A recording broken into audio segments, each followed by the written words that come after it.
सतगुरु जी की पावन हजूरी विच अमृत वेले दीयां कीमती घड़ियां सफलियां करन वास्ते हाजिर होई गुरु प्यारी साध संगत जी।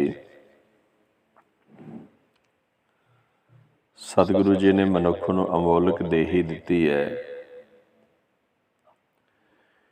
ते पातशाह कहंदे ने जैसी तैनूं देही दिती है ना वैसे ही कर्म कर। क्योंकि जिन्ने भी जीव जंत ने मनुख तो अलावा वो सारे आपो अपने जीवन अनुसार कर्म करते हैं। मनुख नूं सब मत बुद्ध सियाणप पातशाह ने इस वास्ते बख्शिश की सी भी ये जिन्ने भी होर जोनियां ने ना इन्हां सारियां नूं कंट्रोल दे नाल ध्यान दे नाल सारियां दा जो है ये संभाल करे, बनस्पति की संभाल करे, जीव जंतुआं की संभाल करे। इनू समझ है, बुद्ध है ते सारियां दे जीवन का आधार बन जाए भोजन पैदा करके।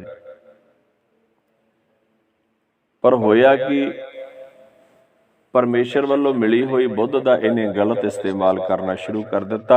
सगों परमेश्वर की जिहड़ी ये बनाई हुई सृष्टि है इहदे नाल ही मनुख ने खिलवाड़ करना शुरू कर दिता। अपनी मर्जी अनुसार सारा कुछ ही मनुख ने काम करना शुरू कर दिता। जो परमेश्वर की रचना सी सारे काम मनुख दे जो है उस रचना तो विपरीत हो गए। जल है, पवन है, ठंड है, गर्मी है, हर एक चीज नूं मनुख ने अपने अनुकूल करना शुरू कर दिता। ते मनुख की जिहड़ी सोच है परमेश्वर की सोच तो विपरीत है। ते जे सोच विपरीत है तो कर्म भी मनुख ने परमेश्वर की जो बनाया हुआ नियम वो विपरीत ही होने। ते जिहड़े जिहड़े कर्म विपरीत हुंदे ने साध संगत तो कदे भी लाहेवंद नहीं हुंदे। घर दे मालक दे सोच दे जदों विपरीत काम करांगे ना, बाहर काम करांगे ते ओहदी प्रसन्नता नहीं हुंदी भी मैं कह कुछ होर रहा जां इहनूं सारे हक किसी होर समझ सोच अनुसार दिते सी भी ये घर नूं संभालेगा, घर दा थां पर थां जो है ये ख्याल रखेगा सारियां दा। पर ये तां सारियां नूं अपने मत बुद्ध अनुसार चलाउण दी कोशिश करदा है ते मेरी सोच दे विपरीत जा रहे ने सारे। ते ओहदी कदे खुशी नहीं हुंदी, प्रसन्नता नहीं हुंदी। इसे तरह पार ब्रह्म परमेश्वर निरंकार वाहिगुरु उन्हें मनुख नूं इसे वास्ते समझ सोच दिती है भी अज जितनी भी कायनात है इन्हां सारियां दे अंदर ये मनुख संतुलन बना के रखे। पर सारा ही अज देखिए ना संतुलन बिगड़िया होया है, बनस्पति खत्म कर दी जा रही है। तो जे बनस्पति खत्म है तो जिहड़ी पाउण दी पवित्रता सी वो भी खत्म हो गई। ते पवन की संभाल किवें करनी सी, पानी की संभाल किवें करनी सी, धरती की संभाल किवें करनी सी। ये गुरु नानक देव महाराज जी ने साडे ते कृपा की। आ श्लोक पढ़ते हैं ना आपां, पवन गुरु पानी पिता, पवन हवा। सतगुरु कहते ने हवा की संभाल इस तरह करनी सी जिवें आपां अपने गुरु की संभाल जां गुरु के हुक्म दे विच रहिंदे आ। गुरु दे विपरीत नहीं जाते। पवन गुरु ते पानी की संभाल किवें करनी सी जां पानी का सत्कार किवें करना सी।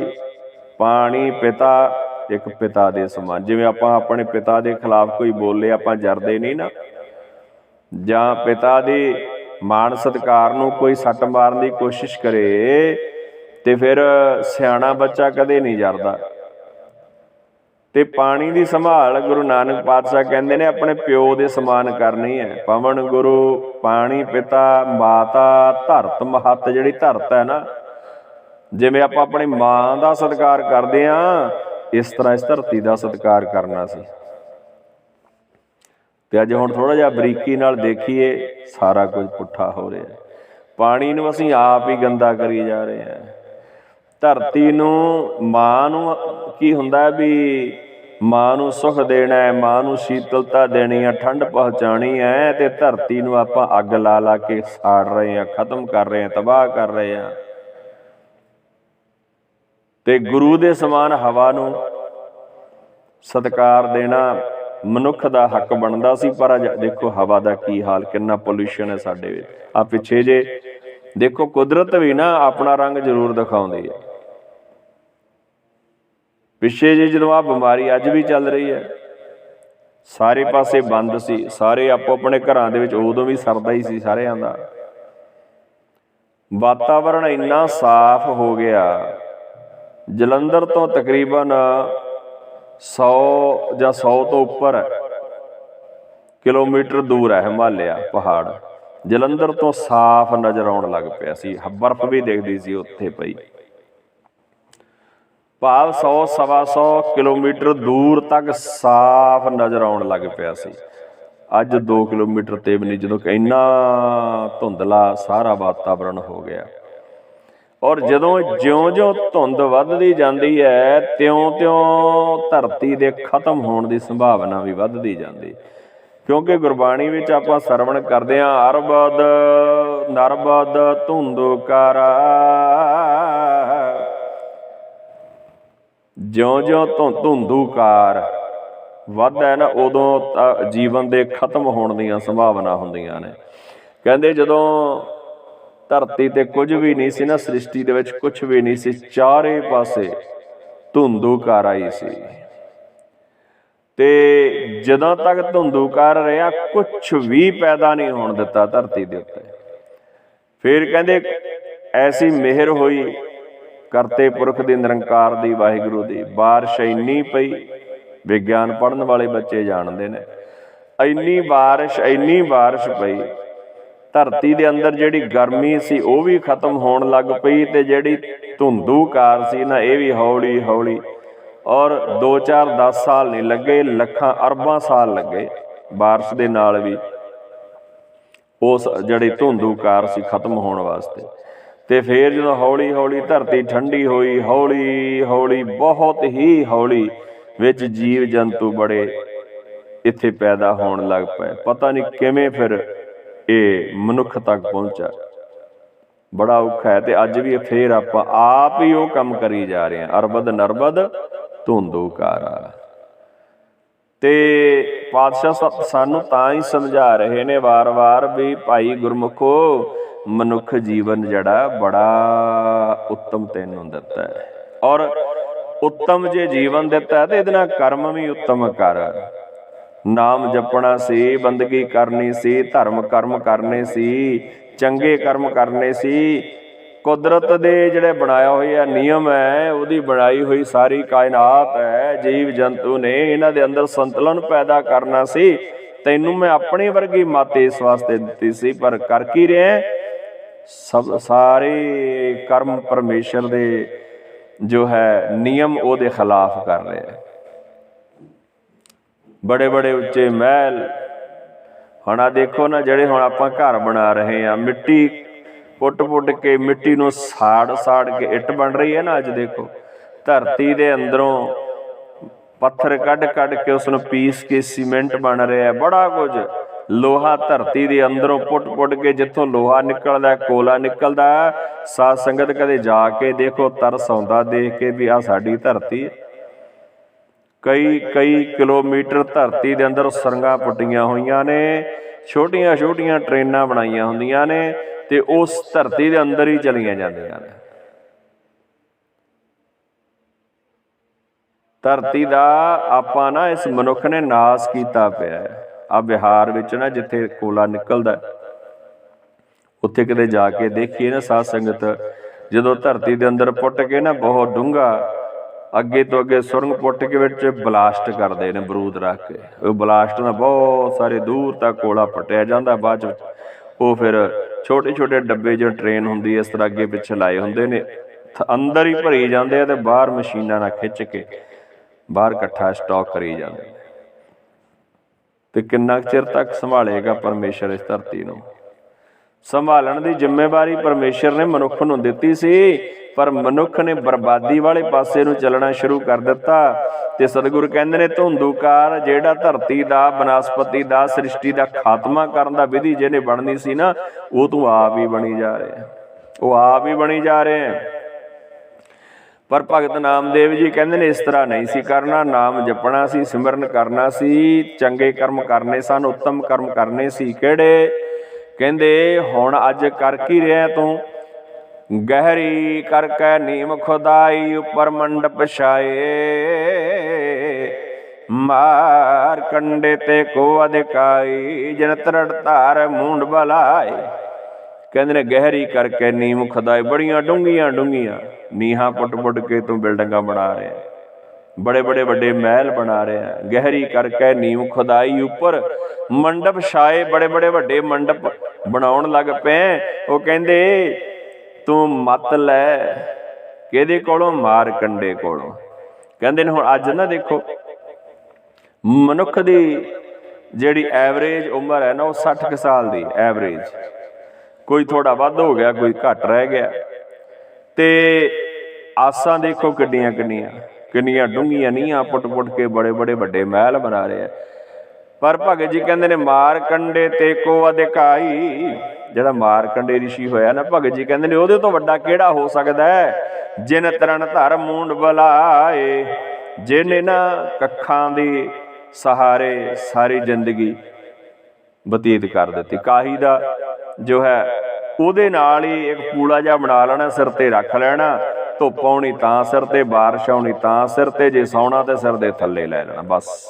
ਜਾਂ ਕੱਖਾਂ ਦੀ ਛੰਨ ਬਣਾ ਲੈਣੀ ਕਿਤੇ, ਜੇ 2-4 ਦਿਨ ਟਿਕਤੇ ਟਿਕਣਾ ਤਾਂ ਬਸ ਉਹਦੇ ਵਿੱਚ ਹੀ ਬੰਦਗੀ ਕਰਨੀ, ਭਗਤੀ ਕਰਨੀ। ਔਰ 24,000 ਸਾਲ ਉਹਦੀ ਉਮਰ ਲਿਖੀ ਹੈ ਗੁਰਪ੍ਰਤਾਪ ਉਹਦੇ 'ਚ ਭਗਤ ਮਾਲ ਸਟੀਕ ਗ੍ਰੰਥ ਦੇ ਵਿੱਚ। 24,000 ਸਾਲ। ਸਾਡੀ ਸਾਨੂੰ ਤਾਂ ਪਤਾ ਹੀ ਨਹੀਂ, ਘੜੀ ਹੈ, ਪਲ ਹੈ, ਸਾਲ ਹੈ, 2 ਸਾਲ, 10 ਸਾਲ, 20 ਸਾਲ, ਕਿਸੇ ਨੂੰ ਕੋਈ ਉਮਰ ਦਾ ਨਹੀਂ ਪਤਾ। ਪਰ ਮਨੁੱਖ ਜਿਹੜਾ ਹੈ, ਜਿਹੜਾ ਉਹਦਾ ਫਰਜ਼ ਹੈ, ਉਹਦੇ ਤੋਂ ਦੂਰ ਹੁੰਦਾ ਜਾ ਰਿਹਾ, ਪਰਮੇਸ਼ਰ ਤੋਂ ਦੂਰ ਹੁੰਦਾ ਜਾ ਰਿਹਾ। ਤਾਂ ਭਗਤ ਨਾਮਦੇਵ ਜੀ ਕਹਿੰਦੇ ਨੇ ਭਾਈ ਥੋੜਾ ਜਿਹਾ ਜੋ ਹੈ ਨਾਮ ਸਿਮਰਨ ਵੀ ਕਰ ਲੈ, ਸਤ ਸੰਗਤ ਵੀ ਕਰ ਲੈ। ਤੇ ਅੱਗੇ ਪੰਕਤੀਆਂ ਵਿੱਚ ਬਖਸ਼ਿਸ਼ ਕਰਦੇ ਨੇ, ਹਮਰੋ ਕਰਤਾ ਰਾਮ ਸਨੇਹੀ। ਉਹ ਕਹਿੰਦੇ ਨੇ ਮੇਰਾ ਜਿਹੜਾ ਸਨੇਹੀ ਹੈ, ਮੇਰਾ ਜਿਹੜਾ ਮਿੱਤਰ ਹੈ, ਉਹ ਪਰਮੇਸ਼ਰ ਹੈ, ਉਹ ਵਾਹਿਗੁਰੂ ਹੈ, ਪਾਰ ਬ੍ਰਹਮ ਹੈ। ਮੇਰਾ ਤਾਂ ਜਿਹੜਾ ਸੰਬੰਧ ਹੈ ਉਹਦੇ ਨਾਲ ਹੀ ਹੈ। ਤੇ ਭਗਤ ਜੀ ਕਹਿੰਦੇ ਨੇ ਕਾਹੇ ਰੇ ਨਰ ਗਰਭ ਕਰਤਾ ਹੋ ਬਿਨ ਸਜਾਏ ਝੂਠੀ ਦੇਹੀ। ਕਹਿੰਦੇ ਜਿਹੜੀ ਦੇਹੀ ਦਾ ਮਾਣ ਕਰਦਾ ਹੈ, ਕਹਿੰਦੇ ਨੇ ਇਹਦਾ ਤਾਂ ਵਿਨਾਸ਼ ਹੋਣਾ ਹੈ। ਕਿਉਂ ਗਰਭ, ਕਿਉਂ ਹੰਕਾਰ ਕਰਦਾ? ਮਾਣ ਨਾ ਕਰ। ਤੇ ਅੱਗੇ ਕਿਰਪਾ ਕਰਦੇ ਨੇ, ਮੇਰੀ ਮੇਰੀ ਕਹਿਰੋਂ ਕਰਤੇ ਦੁਰਜੋਧਨ ਸੀ ਭਾਈ। ਕੌਰਵਾਂ ਪਾਂਡਵਾਂ ਦੀ ਆਪਾਂ ਸਾਖੀ ਸੁਣਦੇ ਨਾ, ਮਹਾਭਾਰਤ ਦਾ ਜੰਗ ਹੋਇਆ, ਦੁਰਜੋਧਨ ਵਰਗੇ ਭਰਾ ਸੀ, ਬੜੇ ਬੜੇ ਬਲਸ਼ਾਲੀ, ਜਿਨ੍ਹਾਂ ਦਾ ਸਰੀਰ ਕਹਿੰਦੇ ਉਹ ਜਦੋਂ ਚਾਹੁੰਦਾ ਸੀ ਪੱਥਰ ਵੀ ਬਣਾ ਲੈਂਦਾ ਸੀ, ਤੀਰ ਵੀ ਨਹੀਂ ਸੀ ਵੱਜਦਾ ਉਹਦੇ ਸਰੀਰ ਦੇ ਵਿੱਚ। ਇੰਨਾ ਮਾਣ ਸੀ ਆਪਣੇ ਉੱਤੇ ਉਹਦਾ, ਆਪਣਾ ਹੰਕਾਰ ਸੀ ਦੇਹੀ ਦਾ। ਤੇ ਭਗਤ ਜੀ ਕਹਿੰਦੇ ਨੇ 12 ਜੋਜਨ ਛਤਰ ਚਲੈ ਥਾ ਦੇਹੀ ਗਿਰਜਨ ਖਾਈ। ਤੇ ਪ੍ਰਭਤਾ ਕਿੱਡੀ ਵੱਡੀ, ਮਾਣ ਸਤਿਕਾਰ ਕਿੰਨਾ, 12 ਜੋਜਨ ਤੱਕ ਉਹਦਾ ਹੁਕਮ ਚੱਲਦਾ ਸੀ, ਛਤਰ ਝੁੱਲਦੇ ਸੀ ਉਹਦੇ, 12 ਜੋਜਨ। ਇੰਨੀ ਵੱਡੀ ਪ੍ਰਭਤਾ। ਕਹਿੰਦੀ ਬਣਿਆ ਕੀ, ਜਿਹੜੇ ਸਰੀਰ ਦਾ, ਜਿਹੜੀ ਤਾਕਤ ਦਾ ਮਾਣ ਕਰਦਾ ਸੀ ਨਾ, ਦੇਹੀ ਗਿਰਜਨ ਖਾਈ। ਕਹਿੰਦੇ ਉਹਦੀ ਦੇਹੀ ਨੂੰ ਆਖਿਰ ਗਿਰਜਾ ਨੇ ਖਾਧਾ। ਤੂੰ ਕਾਹਦਾ ਮਾਣ ਕਰੀ ਬੈਠਾ? ਭਗਤ ਜੀ ਕਹਿੰਦੇ ਨੇ ਸਰਬ ਸੋਇਨ ਕੀ ਲੰਕਾ ਹੋਤੀ ਰਾਮਨ ਸੀ ਅਧਿਕਾਈ।